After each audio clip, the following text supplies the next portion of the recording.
Assalamualaikum warahmatullahi wabarakatuh. Berjumpa kembali pada pelajaran matematika bersama Bu Ratna.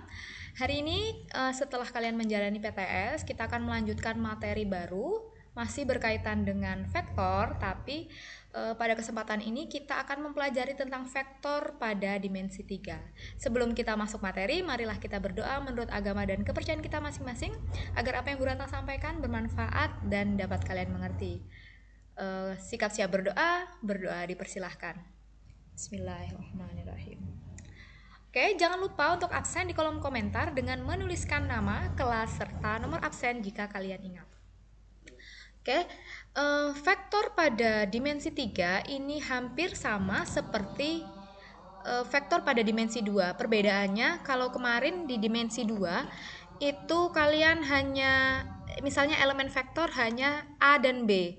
Nah, pada vektor pada dimensi 3 ini elemennya ada 3 jadinya, A, B, dan C. Jadi misal vektor A pada dimensi 2 itu memiliki posisi 2,3. Sedangkan kalau di vektor di dimensi 3, misal contohnya vektor P itu dia 3, 4, 6. Nah, seperti itu.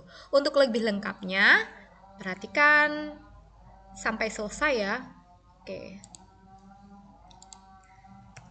Untuk yang pertama, nah ini vektor di ruang 3 memiliki 3 buah sumbu yaitu X, Y, dan Z yang saling tegak lurus dan perpotongan ketiga sumbu sebagai pangkal perhitungan.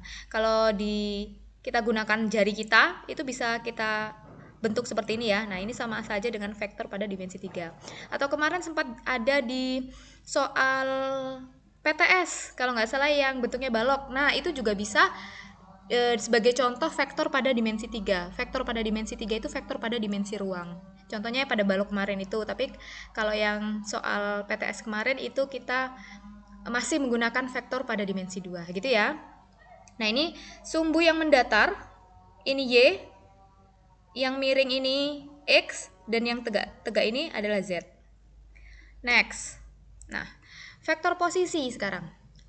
Jadi vektor posisi OP adalah vektor yang berpangkal di titik O dengan 0, 0, 0 dan berujung di titik P, ini maaf P, X, Y, Z.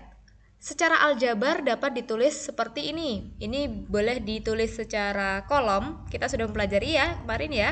Di yang dimensi 2 ada vektor kolom, vektor baris. Nah, bisa ditulis sebagai ini, vektor OP X, Y, Z ditulisnya sebagai vektor kolom atau vektor baris. OP ditulisnya mendatar X, Y, Z gitu. Yang ketiga yaitu vektor dalam kombinasi linier. Gimana sih? Masih ingat dulu di vektor pada 2 dimensi? Kalau ada 2,3, contohnya vektor dalam kombinasi liniernya jadi 2i ditambah 3j. Nah, kalau di dimensi 3, vektor pada dimensi 3, kita gunakan i, j, sampai k. Nah, misal di sini ada vektor OP.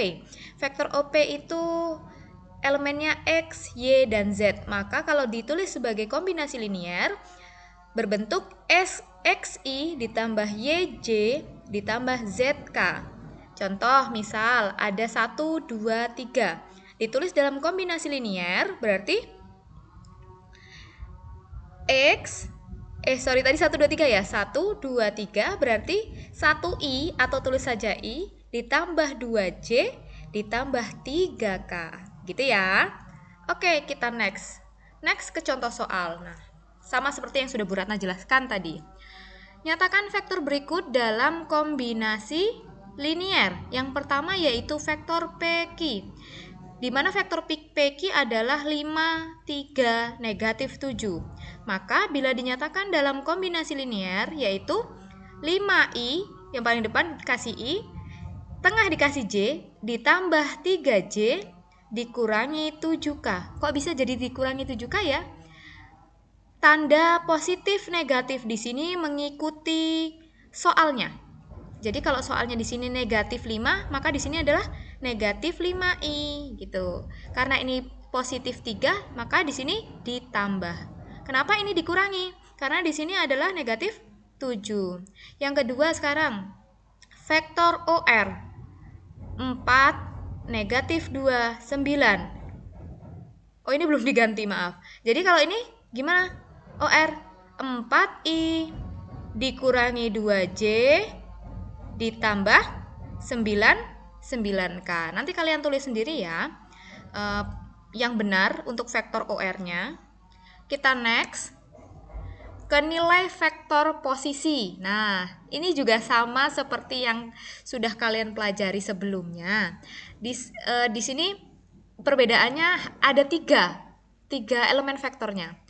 Contoh, ini penjelasan dulu. Sebuah vektor AB dengan koordinat titik pangkal A, X1, X1, Y1, Z1, dan koordinat titik B adalah X2, Y2, Z2 memiliki vektor posisi sebagai berikut. Kalau AB berarti yang pernah Bu Ratna ajarkan, B dikurangi A, berarti ya. Kalau PQ berarti Q dikurangi P, yang belakang dikurangi yang depan. Sekarang AB berarti B dikurangi A. B itu adalah X2, Y2, dan Z2. Sedangkan A, X1, Y1, Z1. Kemudian dikurangkan. Contoh soalnya seperti ini. Diketahui vektor PQ dengan titik P 2, 5, negatif 4 dan Q 1, 0, negatif 3. Maka nilai vektor PQ tadi sudah Bu Ratna jelaskan. Kalau PQ berarti yang belakang dikurangi depan. Pokoknya untuk mencari nilai vektor ya. Berarti di sini Q dikurangi P. Q-nya kita tulis. Oh, ini kebalik, maaf Mbak. Nanti Bu Ratna benarkan ya untuk slideshow-nya ya. Oke, kita coret-coret aja sekarang. Di capture dulu sebentar.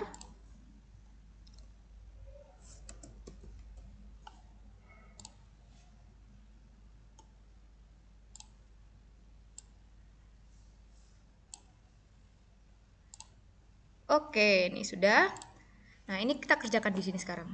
Diketahui vektor P Q dengan titik P254 dan vektor Q 103. Yang ditanyakan adalah vektor PQ. Tadi Bu Ratna udah bilang kalau PQ berarti Q dikurangi P. Gitu. Q-nya berapa di situ? 1, 0, negatif 3. Kemudian vektor P-nya dikurangi vektor P 2, 5, negatif 4. Oke, tinggal dikurangkan sekarang. 1 dikurangi 2, negatif 1. 0 dikurangi 5 berarti negatif 5. Kemudian yang terakhir, negatif 3 dikurangi negatif 4. Ini ada negatif, berarti negatif 3 tambah 4. Sama aja gitu ya. 1. Nah, sudah selesai. Maka nilai vektor PQ ini adalah negatif 1, negatif 5, 1. Oke, disimpan dulu ya.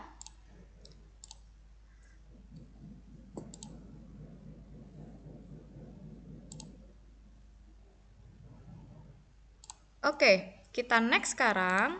Nanti yang salah akan Bu Ratna perbaiki ya. Selanjutnya kita akan mempelajari tentang apa ini? Panjang vektor. Nah, gimana ke panjang vektor? Masih ingat? Kalau panjang vektor itu berarti semua elemen vektornya dikuadratkan kemudian dijumlahkan, jangan lupa diberi akar. Nah, seperti itu kurang lebih. Panjang vektor, besar vektor atau modulus vektor itu sama, ya. Kalau yang ditanyakan tentukan modulus vektor, oh berarti cara mencarinya sama dengan mencari panjang atau besar vektor, gitu ya. Di sini diketahui OP itu X, Y, Z. Maka untuk mencari panjang atau besar vektor, ini tanda ini besaran vektor OP, cara mencarinya berarti sama dengan akar X-nya dikuadratkan ditambah Y dikuadratkan ditambah Z dikuadratkan. Oke. Yang kedua, gimana kalau vektor tersebut disajikan dalam kombinasi linier, ada I, J, K-nya. Nah, ini misal vektor A, AI ditambah BJ ditambah CK gitu ya. Ini kan biasanya vektornya nggak ada I, J, K-nya. Nah, kalau dalam kombinasi linier maka dia menggunakan I, J, dan K. Maka panjang atau besar vektor dicarinya sama. A dikuadratkan, ini harusnya B ya. Nanti Bu Ratna perbaiki, terus B dikuadratkan dan C dikuadratkan gitu. Contoh soalnya, nah ini. Tentukan modulus atau panjang vektor berikut. Yang pertama adalah AB dengan titik A 146 dan titik B 379. Kita cari dulu vektor AB-nya ya. Tadi kalau mencari vektor AB berarti B dikurangi A. Maka kita cari dulu AB-nya tadi. Capture dulu bentar ya. Oke. Gini, sekarang kita cari dulu yang A. AB berarti B dikurangi A.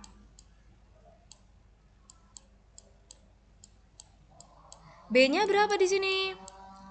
379. 379. Sedangkan A-nya 146.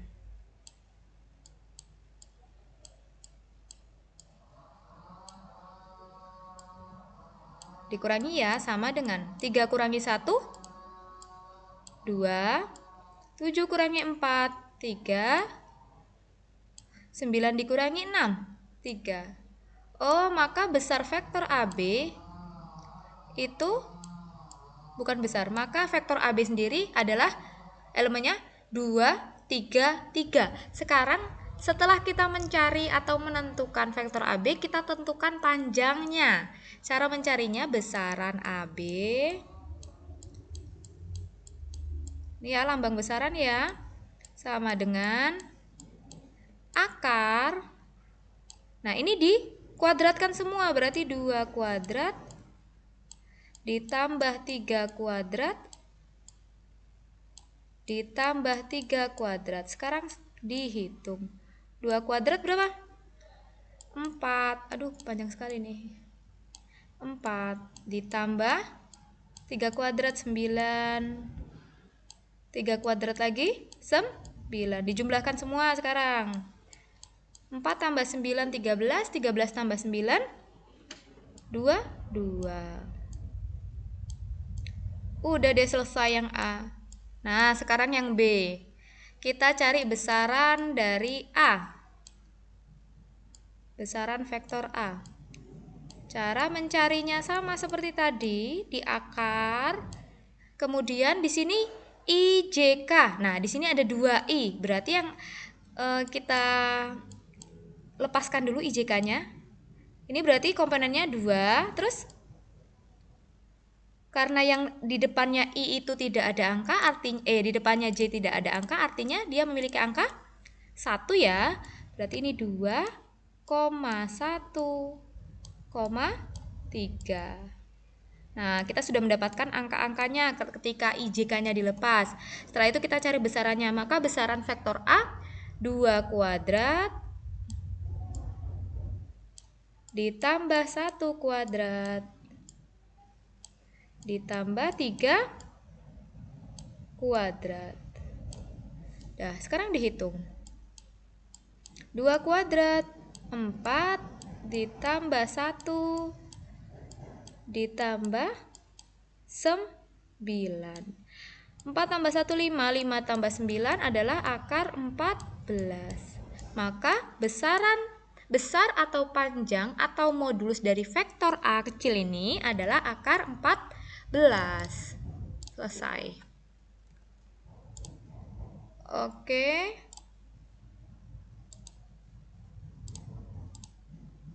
Nah, udah nih. Nah, ini ya, sama ya. Nah, di sini sudah ada penyelesaiannya. Oke, sudah selesai rupanya. Oke, sampai di sini dulu pembelajaran kita tentang vektor pada dimensi 3. Untuk kali ini tugasnya adalah menulis apa saja informasi yang sudah Bu Ratna berikan atau materi yang saat ini Bu Ratna berikan, kalian tulis ulang di buku catatan kalian. Kemudian tadi ada beberapa part atau soal atau contoh soal yang masih salah yang Bu Ratna sampaikan. Silahkan yang masih salah itu kalian yang memperbaiki ya. Nah, jadi kalian tugasnya pertama kalian catat apa saja yang Bu Ratna sampaikan pada hari ini. Kemudian ada beberapa bagian yang masih salah. Nah, itu yang kalian jadikan acuan. Kalian sudah paham atau belum yang tadi? Oke? Karena tadi ada contoh soal yang salah ya. Nah, setelah itu kalian simpan dulu untuk tugasnya. Pertemuan kita tinggal 1 kali pertemuan lagi ya, pertemuan dengan Bu Ratna ya. Nanti di tanggal 17 kalian sudah belajar matematikanya bersama Bu Lisa. Jadi ini 2 pertemuan terakhir. Oke, sampai di sini dulu perjumpaan kita pada pagi hari ini. Jangan lupa tetap jaga kesehatan, tetap semangat. Jangan lupa gunakan masker saat keluar rumah, hindari kerumunan. Semangat belajar demi masa depan cemerlang. Bu Ratna akhiri. Assalamualaikum warahmatullahi wabarakatuh.